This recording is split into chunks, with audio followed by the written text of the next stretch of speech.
You see, faith that obeys before it sees is like this. It steps forward while the water is still flowing. Somebody say, step forward. Ano pa? It also trusts God's word more than visible conditions. And visible conditions will always tell you, mahirap, hindi madali, and sometimes even impossible. Pero kung naniniwala at natitiwala ka sa Panginoon Diyos, hindi yung condition ang pagtitiwalaan mo kung hindi ang kanyang salita. And finally, faith that obeys before it sees believes God will act once obedience is given. How great is your name above all things. How precious what you did on Calvary.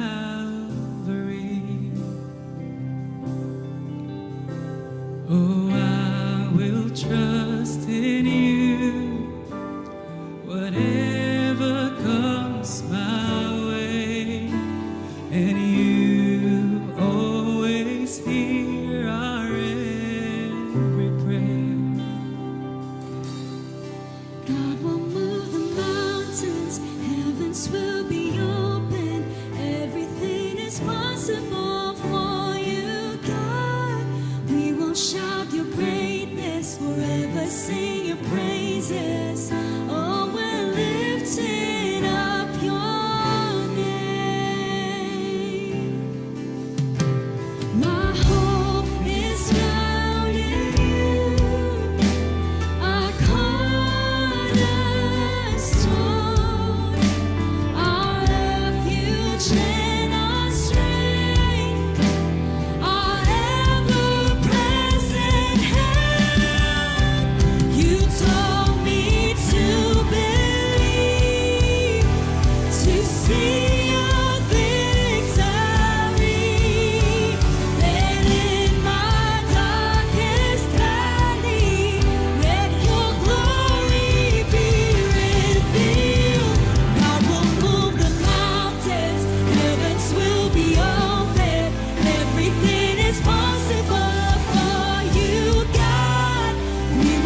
Praise God. Sige po, week number 3, tignan po natin ang pamagat ng ating pong mensahe.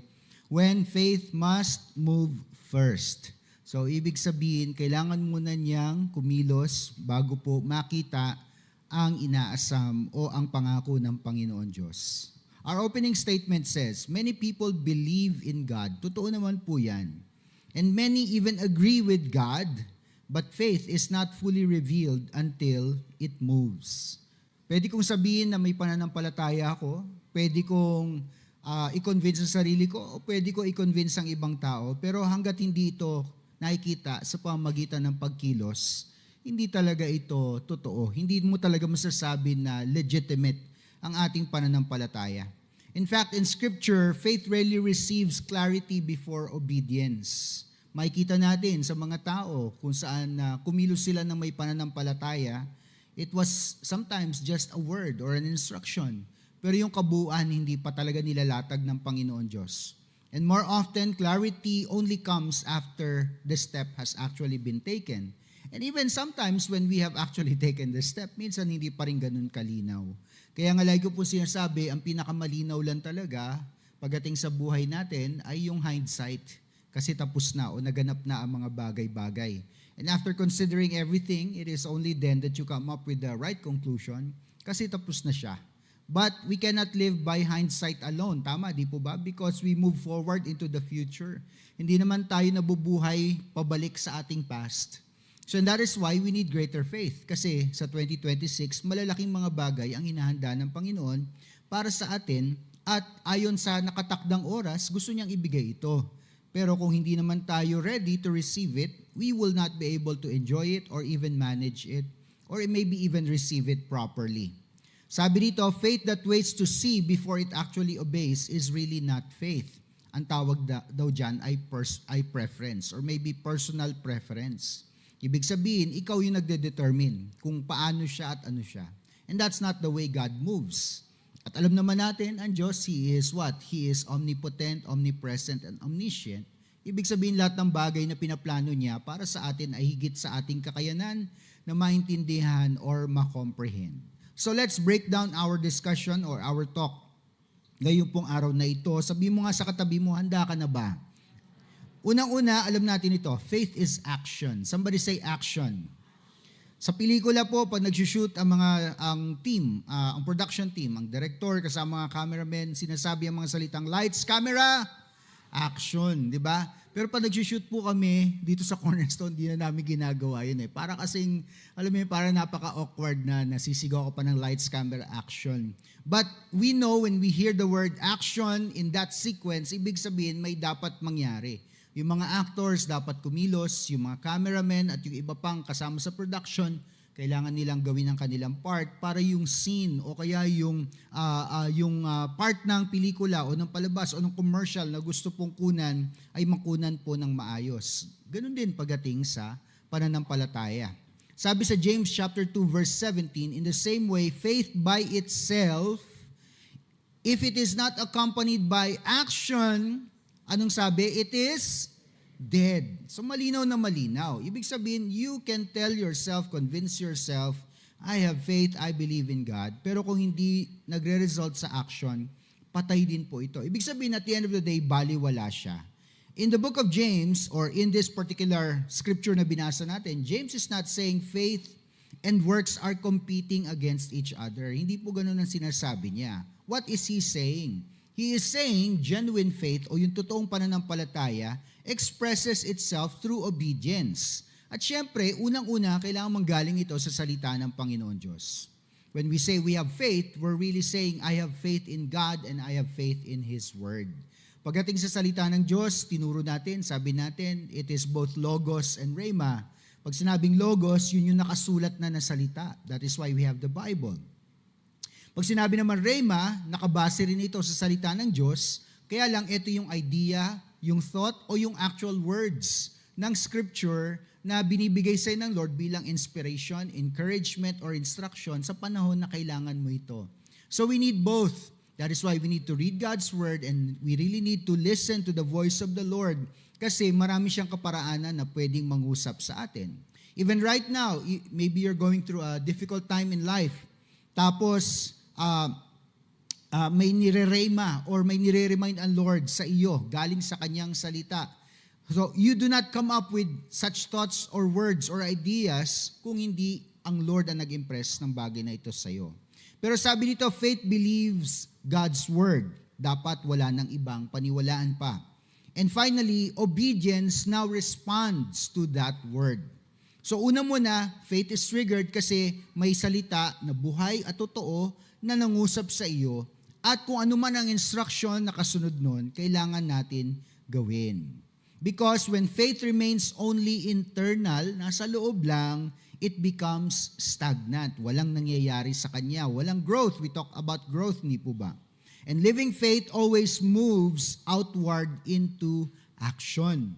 So sana sa buong taong ito, makita ang mas maraming action sa buhay natin. Compared sa iniisip lang o kaya dinedeclare lang ng bibig, pero hindi naman nakikitaan ng resulta sa pamamagitan ng paggalaw, pagkilos, or obedience. And that leads us to the next point. God often requires obedience before explanation. Now, I want to reference the people of Israel.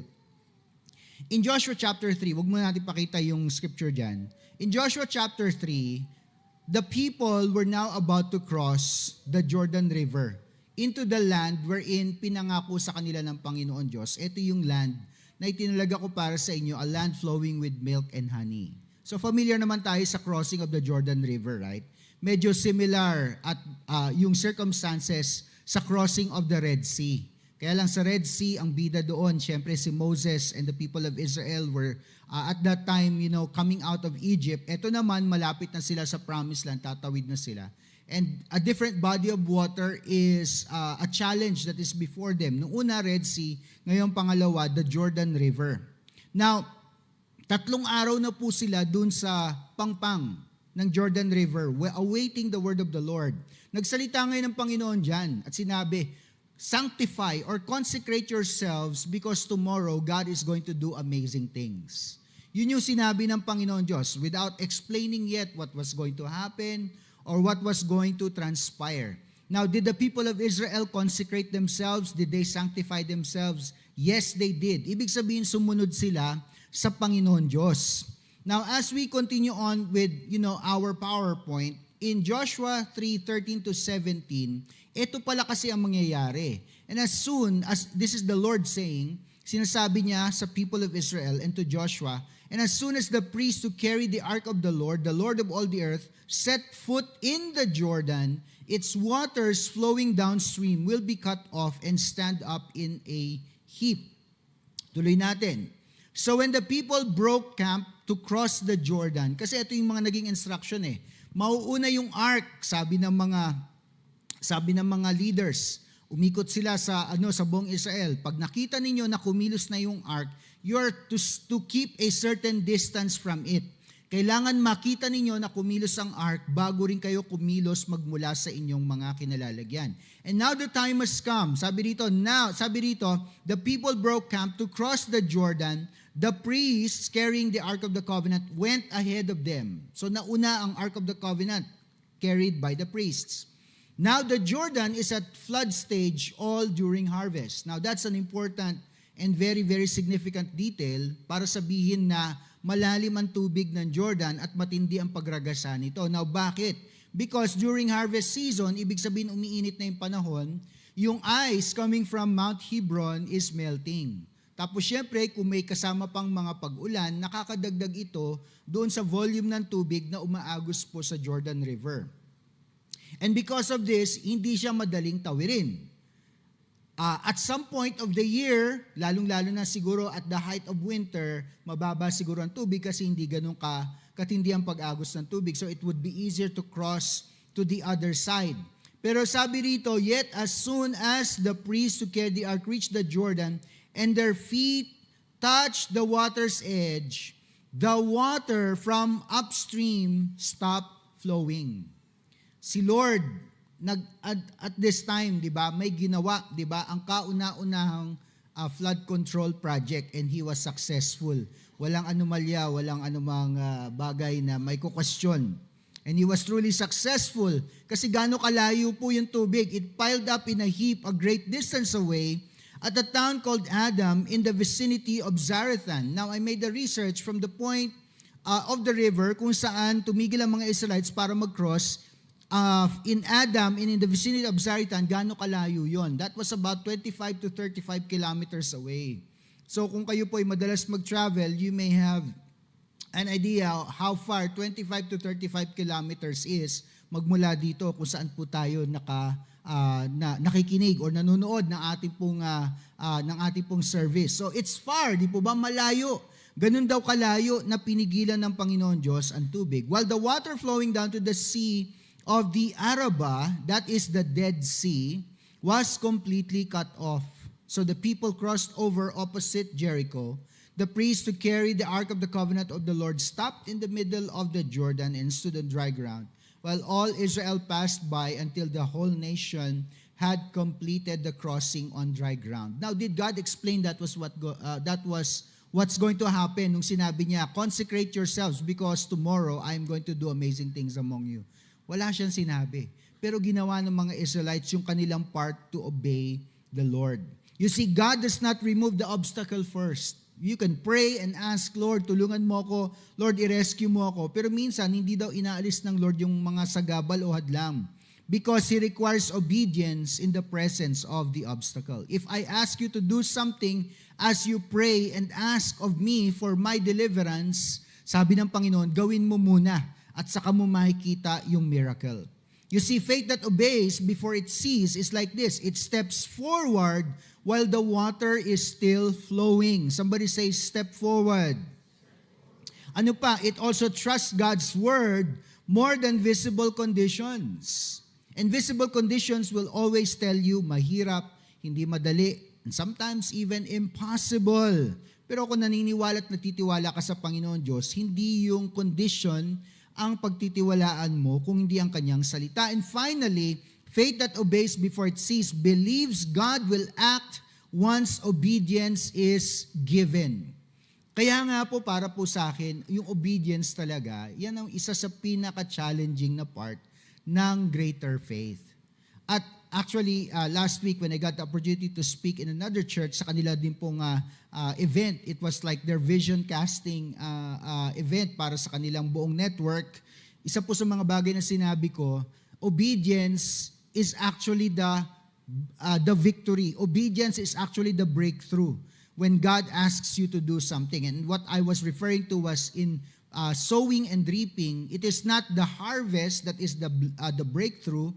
Resulta na lang yun nung totoong tagumpay, which is your obedience. Alam mo kung bakit?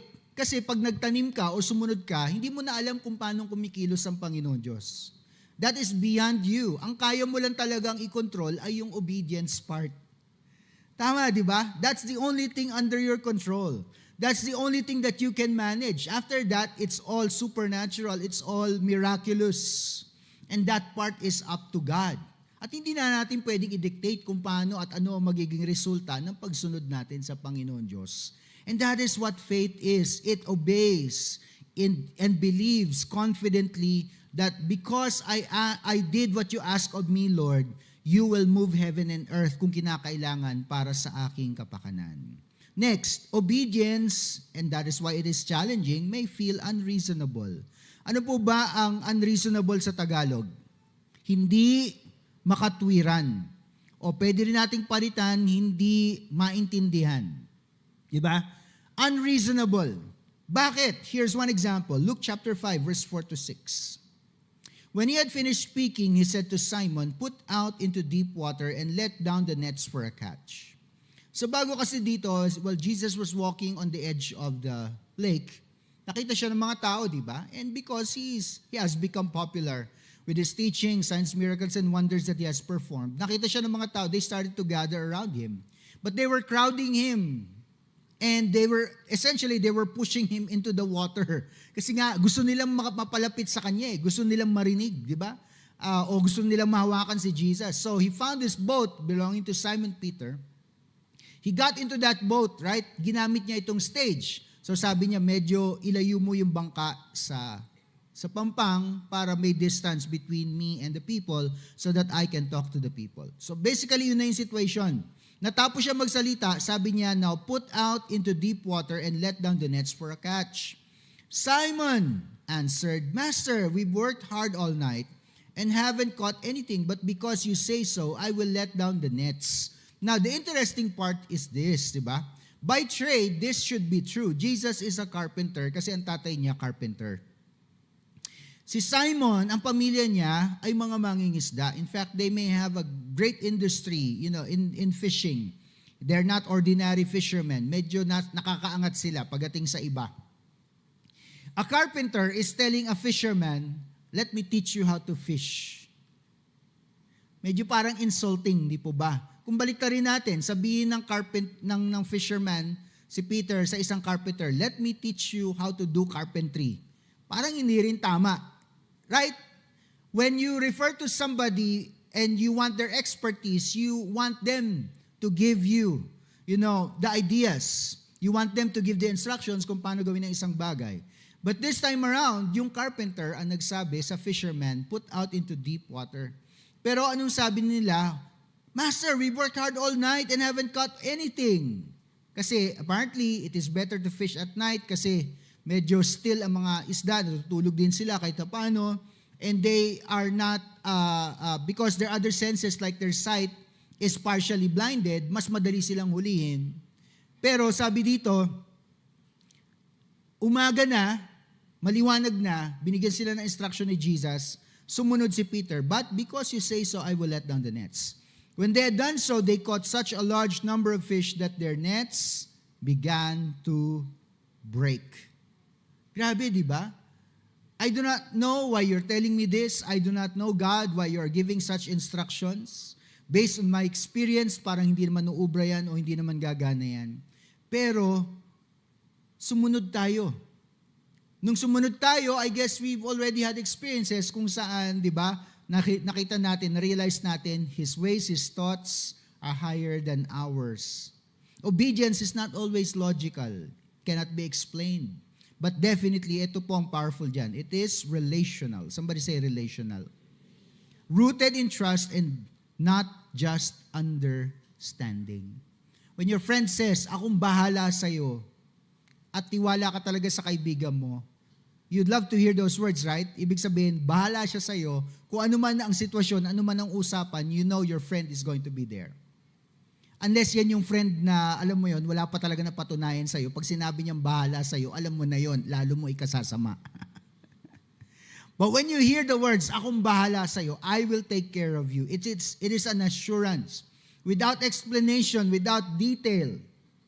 Hindi mo naintindihan, pero dahil desperate ka, nung marinig mo yung mga salitang, akong bahala sa'yo, it just gave you peace. And you gave in, sige gagawin ko, sige susunod ako. Yan ang ating Panginoon Diyos. May higit pa ba sa Lord pagdating sa nagbibigay ng assurance? Wala na, di po ba? I mean, I can tell you akong bahala sa'yo, but maybe somehow you will still doubt. Di ba? Anong magagawa ni Pastor? Pero pag si Lord na nagsalita, akong bahala sa inyo, akong bahala sa iyo, wala tayong dahilan pa para hindi maniwala at magtiwala sa Kanya. Lahat na naniniwala sa Lord, magsabi ng Amen. Tapikin ang katabi, sabihin magtiwala sa Diyos. Next, faith steps forward kahit walang full map. Tayo ngayon, we have our phones, supercomputers. We can install apps that help us navigate. Tama? I mean, 20 years ago, if you ask me to go to a certain place, kailangan tanungin ko mabuti kung paano pumunta doon. Ano yung mga dadaanan? Lalo-lalo na kapag malayo, di ba? Anong expressway ang papasukin? Saang exit lalabas? Di ba? Tapos, ano yung mga landmarks? Di ba? Ganun tayo mag-navigate noon. At kapag mali yung instruction sa atin, we have no choice but to ask, 'di ba, the people along the way, 'di ba? Saan dito ang papuntang ano? May mga joke nga diyan sa probinsya daw, pag nagtanong ka at sinabing malapit lang, wag ka raw mariniwalang malapit lang. Iba raw ang concept ng mga taga-probinsya ng malapit compared sa mga nasa city, 'di ba? Dito pag sinabi mong malapit, ibig sabihin that's what? Right there, right across. Yung mga nasa kabila lang, pero pag nasa sasakyan ka, lalong-lalo kapag ka busy season, 30 minutes ka makakarating dun sa, nakikita mo pero hindi mo talaga marating. Di ba? Yung sinasabi nila, you cannot get there from here. Pero sa probinsya, pag sinabi nila, dun yun. May joke nga da, pag mas matulis po yung uso, pastor, malayo po yun. Pag hindi masyadong matulis yung uso, medyo malapit lang yun. So that's how we navigated, 20, 30 years ago. Ngayon, kung techie ka, everybody, I think, can use maps or Waze, or kung meron pang bagong app na pwedeng gamitin for navigation, bihira na yung naliligaw. Although, sometimes technology can bring you to places na, di ba, daan pa ba ito o kalye pa ba ito? Marami na sa atin may mga horror stories pagdating po sa pag-navigate using applications. But look at this man. Pangalan niya po si Abraham. In Hebrews 11:8, by faith, Abraham, and during the time God called him, hindi pa siya si Abraham, Abram, yun pa ang kanyang pangalan. By faith, Abraham, when called to go to a place he would later receive as his inheritance, obeyed and went. Ano daw ang ginawa niya? He obeyed and, even though he did not know where he was, ang hirap nun, di po ba? If I ask you, go, saan? Yan ang tatanong mo sa akin. Pag sinabi kong go, at sinagot ko ang tanong mong saan, sasabihin mo sa akin, kailan? You will ask for details. Now, bakit? Yan, di ba? Tatanong natin, aalamin natin. Why? Because that is us. We need to understand. We need to be able to navigate properly. We want our senses to be fulfilled. Abraham did not receive such directions. He did not receive all the details. Sabi lang ng Lord sa kanya, leave your country, your people, and your father's household. If ever there was detail, yun na siguro pinakadetalyado, di ba? Leave your country, your people, your father's household. Ganun lang, di ba? Country, people, household. If ever there was detail. And go to the land I will show you, because I will make you into a great nation. Sumunod ba si Abraham? Yes. Yes, he did. He did not receive full instructions and directions, but he received what? A call. He received an assignment. Faith does not require the full picture. Kung nagtitiwala talaga sa Lord, ang kailangan lang ay confidence in the one who sees the full picture. I tell you this, mga kapatid, if you are serious in prayer and you really give time in seeking the will of the Lord, minsan may mga thoughts or ideas na papasok sa isip mo na alam mo, ikaw mismo hindi mo iisipin yon o ikaw mismo hindi mo i-attempt yon. That's how you know you are being given instructions by the Lord. And the next time is, Lord, ito po yung naramdaman ko na sinasabi mo sa akin. Is it true? Do you want me to do it? And that's how you develop, your communication skills with God. Na-verify yung narinig mo last time. And the second time you pray, and the third time you pray about it, and it begins to grow hanggat sa nagiging conviction siya. Hanggat sa hindi ka na talaga mapakali, hanggat hindi mo nagagawa yung pinapagawa sa'yo ng Panginoon Diyos. And you have no choice but to say, God, I need to have confidence in you because hindi ko naman maiisip yung bagay na pinapagawa mo sa akin. I would not normally do such things. And finally, sabi rito, or not finally, but before I give the challenge, obedience is the proof that is needed para patunayan mo na mahal mo talaga si Lord at nagtitiwala ka sa Kanya. You can keep coming to church. You can start attending every service this year. Pero kung may pinapagawa sa iyo ang Lord, hanggat di mo ginagawa, hindi mo pinapatunayan na mahal mo talaga siya at nagtitiwala ka sa Kanya. Kasi maraming tao, ginagawa nila yun para pagtakpan yung act of obedience. Sasakay sila sa barko, kagaya ni Jonah, papuntang ibang lugar, papuntang Tarsus, instead na papuntang Nineveh. Gagawin nila lahat. Sige Lord, magdadagdagan ko yung offering, dadagdagan ko yung tithes ko. I was like that for many years. Sabi nga sa inyo, para ako nag-Jonah din ako sa buhay eh. Kasi may calling ang Lord sa buhay ko, sinubukan ko siyang takbuhan. Kasi lagi ko ang sinasabi, hindi ko kayang gawin yon. See, I grew up with a family of ministers and pastors. I told myself, I cannot be a pastor just like them. I cannot do the things that they do. Marami ako ideas. I usually would spend time debating with my grandfather kasi maraming mga wild ideas yung grandfather ko. I would spend time as a young kid debating with him kasi hindi ako naniniwala sa mga ideas niya. But when it came to the time na kailangan ko magsalita para sa aking sarili to express myself, di ba? Or to be better in delivering a message, I could not do it. Ngayon, di ba? Sabi, ngayon pastor, ang daldal mo na. Oo po. If you give me time, then, I can take your time, telling you a lot of stories. Pero, grabe, hindi ko kagad napatunayan sa Lord kasi pinagtakpan ko ng maraming bagay. Sinasabi ko, babawi na lang ako sa ganitong kaparaanan. And let me tell you something, kapag sinusubukan mong bumawi sa ibang kaparaanan, yung act of obedience, you actually become miserable. Because it's harder to run away from God than it is to run towards God. And for many years, I tried it. And I was not successful. Alam mo yon, mabuti naman at maganda naman yung ginagawa mo. Kalugod-lugod naman sa Diyos. Pero hindi ka fulfilled. Hindi ka satisfied. Because there was one act of obedience that God was asking me to do. And I struggled. Don't make the same mistake. Sabi mo nga sa katabi mo, don't make the same mistake. God often reveals Himself after obedience. Yes, pwede magkaroon ng greater clarity. Ito maganda, deeper intimacy. Grabe, bakit? Kasi alam ng Diyos na wala ka nang wini-withhold sa Kanya. And finally, stronger faith. Don't we want stronger faith? Kaya nga greater faith ang ating pong theme. And maybe obedience is the key that finally unlocks the door for you. So grabe, di ba? Bakit ko sinabi, ito marahil ang pinakamahirap sa lahat pagdating sa usaping pananampalataya? Kasi ito talaga yung nagpapatunay kung nagtitiwala ka sa Lord at nagmamahal ka talaga sa Kanya. So ito po ang hamon para po sa 2026. What steps of obedience is God asking of you in 2026? I want to give you several examples. And the first one, forgiving without an apology. Alam mo, bukod sa finally tanggapin ko na tinatawag ako ng Lord na maging isang pastor, yung magpatawad, isa yan sa mga bagay na talagang ni-require sa akin ng Panginoon Diyos.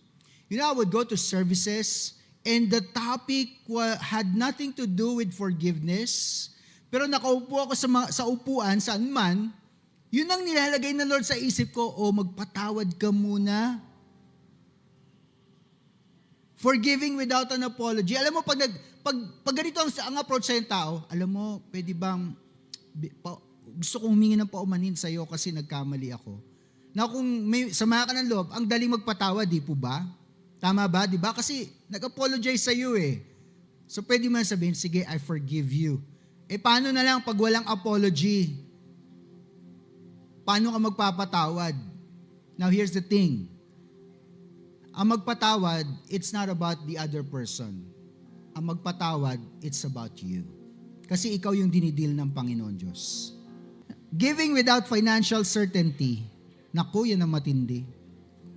Sometimes I hear people during the wake, yung lamay. Pastor, sobrang bait ng nanay ko. Ikakain na lang namin yung natitirang pera na yon. Pero pag may dumating sa bahay na nangangailangan, tutulungan pa niya. We hear stories like that. Impressive, di po ba? May ganung mga tao. Sila ang tunay na mayaman sa mundong ito. Kasi it's not how much you can keep, it is how much you can give. That's the true definition of being rich. Will you serve without recognition? Para sa mga tao na hindi naman issue sa kanila yung mga menial jobs or menial tasks, pag sinabi ng Lord, mag-serve ka sa church, taga-ayos ka ng upuan, taga-vacuum, di ba? O kaya maglilinis ka ng CR o kung whatever it is, kung di naman issue sa iyo yun, maging masaya ka na gawin yung para sa Panginoon, it's okay. But if you're a person na sanay ka sa position, ikaw yung taga-mando, ikaw yung taga-utos pagdating sa Company, pagdating sa office, paano pag sinabi ng Lord, mag-serve ka sa church, tulungan mo yung tagalinis, di ba? Mag-duty ka, maglinis ka ng CR kapag ka Sunday. Alam mo sa ibang malalaking church sa Amerika, magugulat kayo pag pumasok ka sa CR, yung mga tagalinis, mga CEO, mga ganun eh. Mga milyonaryo, bilyonaryo, tagalinis sila ng CR. Tapos nandun sila, babati sila sa iyo ng pagkaganda-ganda, di ba? Tapos ikaw, normal at simpleng tao ka lang, pero yung tagalinis ng CR mo, mga ganun pala.